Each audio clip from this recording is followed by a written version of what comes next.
गोर लगै छी। हम चमचम मैथिली गीत में अहाँ सबके स्वागत करै छी। तो मधुश्रावणी पंचमी आबि गेल तो आई एगो हम बिषहारा के गीत कहै छी। अहाँ सब हमर गीत जरूर सुनब देखब और यदि नीक लागत हुए तो कृपा क के हमर चैनल के सब्सक्राइब वीडियो के लाइक जरूर करब। नाग दाह नाग दाह पासड़ल पुराण राम जाला उत पाना लेला पाँचो बहिन राम जाला उत पाना लेला पाँचो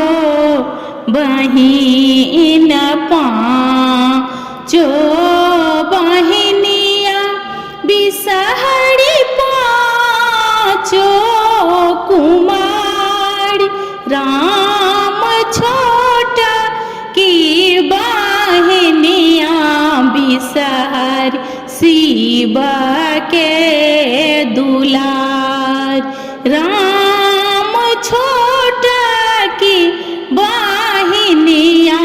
बिसहरी शिव के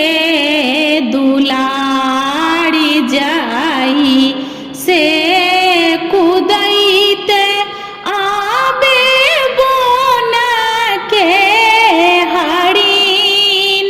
राम ताई से हुलसैते आबे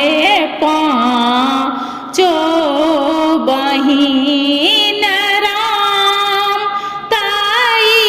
से हुलसैते आबे पाँचो बहिन फाला माध्य गुआ बनाबे दामाध्य पान राम देवी माये आहाँ बिसहरी दोसर नाही आन राम देवी माये आहाँ बिसहरी दोसर नाही आन भाना ही विद्यापति सुनु है महेश राम सेवक लोक पर दया राखो हा